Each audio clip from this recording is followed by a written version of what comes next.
My name is Jenny Oliver. I am a Caverdian and Native American descendant person here at Tufts. I've been here teaching in the dance department since 2016. I teach Afro-Haitian dance, and I'm also the newly appointed head of dance performance at Tufts. So that's going to be an exciting role for me to come into. I'm a part-time faculty, and I'm just happy to continue to be here.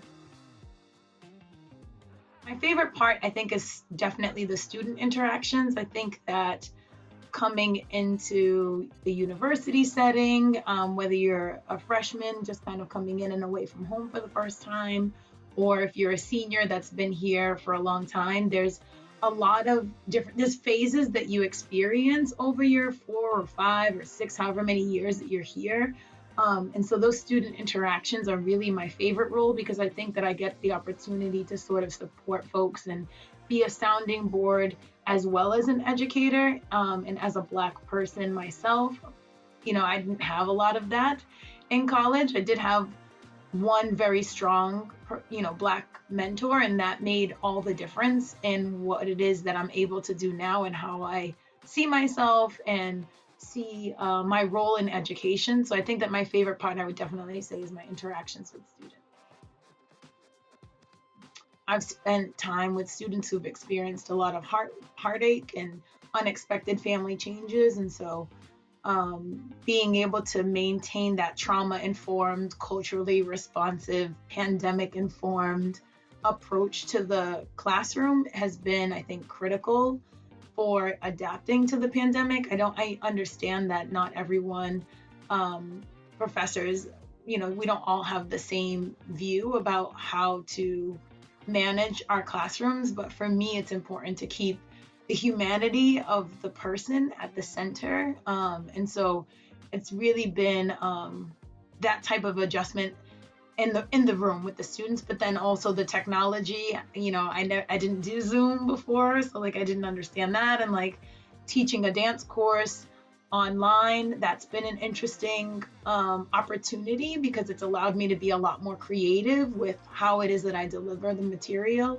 And then being hybrid, the hybrid option was also like super intriguing to me. And then we actually had a spring concert this past spring. So being able to do dance on film, that was also like a major adjustment for all of us. But I think one that has made a positive impact on us and that will kind of prepare us for this next school year for sure.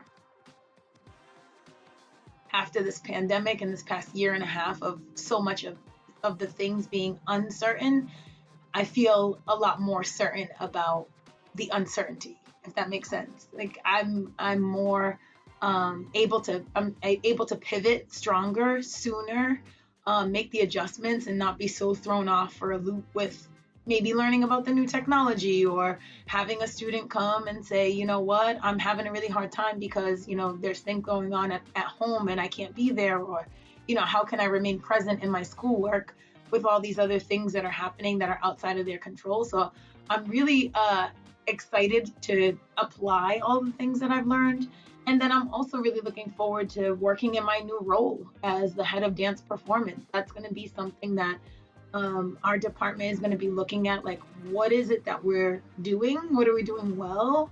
And then how can we continue to expand? I mean, I think that, of course, after the summer of 2020, everyone's asking those questions about representation and diversity and equity and inclusion. And I feel really lucky to be able to have a seat at that table because I'm not afraid to really ask those questions and like not just check the box on us and say, okay, well, we let them in the room and we let them have a seat at the table, but they can't speak. Like, no, we're not doing any of that. So to be able to really take a look at what it is that we're doing and make sure that our programming and that our actions are in line with our mission and what we say that we're doing is actually something that I'm really, really excited to take on. And hopefully I do it well. I don't know. I'm not afraid of making a mistake, but I'm definitely excited for the opportunity. It's so interesting. I'm very much an intuitive person. So like I work with like my intuition a lot, and I'll just I don't know that it was my favorite necessarily, but I'll say that the frequency in which I use social media, I would definitely say that Instagram is probably my favorite way to connect with students. Like, I feel like that platform, although can be problematic, with all these social media platforms, it really has been a great tool, like an opportunity to, you know, send a quick message to someone and say, "Oh, you forgot your water bottle in the room. Like, come back and get it." And the students are usually on their social medias, and so like they'll get that message before they get the email.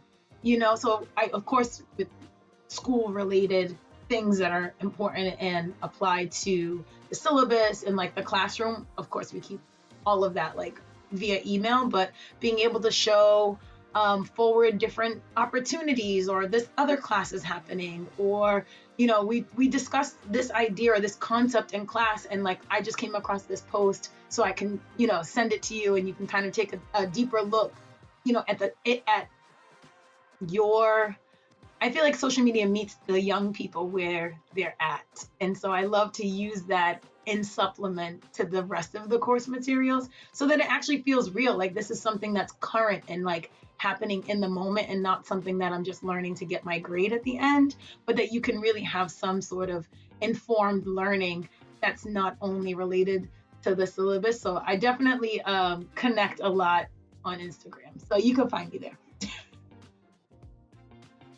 My pedagogy and methodology in the classroom is definitely focused on the holistic, like looking at the classroom from a holistic lens, which I had mentioned earlier. It's important for us to be able to have a pandemic informed learning environment. And so those are the things that I want to continue to contribute to the students' experience, because I also understand that the university setting, not all spaces on the campus are geared towards that, or even thinking about looking at students or their learning through that lens. And so it's the feedback that I get from my students is that, folks are really grateful and happy that they have a space that they can come to, and like they're not just a number, or they're not just an email address on my sheet or on my form, but they're actually people that their humanity matters to me. And so I think that makes it a lot more easeful for them in their learning to be able to have that environment. So I want to continue to contribute that to the experience of the students on campus. I mostly stay in the dance department. So you can find me in the Jackson Lab building. So that's 50 Talbot Ave, across from the dining center, and next to, I always say it incorrect, academic, ADMIC. Yes, thank you. Thank you for that. Right next to that building. So I'm there Tuesdays and Thursdays. I'll probably also be there on some Fridays. So folks can just stop by or send me an email, or if you find me on Instagram, you can drop me a DM and come check out the dance lab.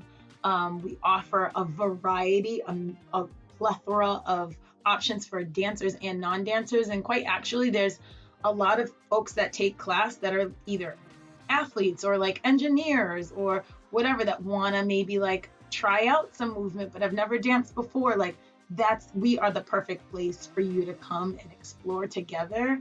It's not a conservatory track where we're trying to like make you into some kind of professional Broadway star. It really is about yourself and your human experience with movement. So you can find me in the Jackson Lab. Just remain present as much as you can in your life. I think that that's the most important thing, because life is understood in hindsight. So 5 years from now, you'll look back and be like, oh my gosh, all those things that I was either stressing on, or like super hyper focused on, those things were helping to shape me. And so just like being present in the foundation that you're laying for yourself, and enjoy it, right? Like we are in my recent rehearsal that we had, we said that we sit with our sadness a lot, but we rush through joy. So why are we rushing through joy and sitting with sadness? So I think that I would just offer that question and invite you all to just remain present and find the joy every day.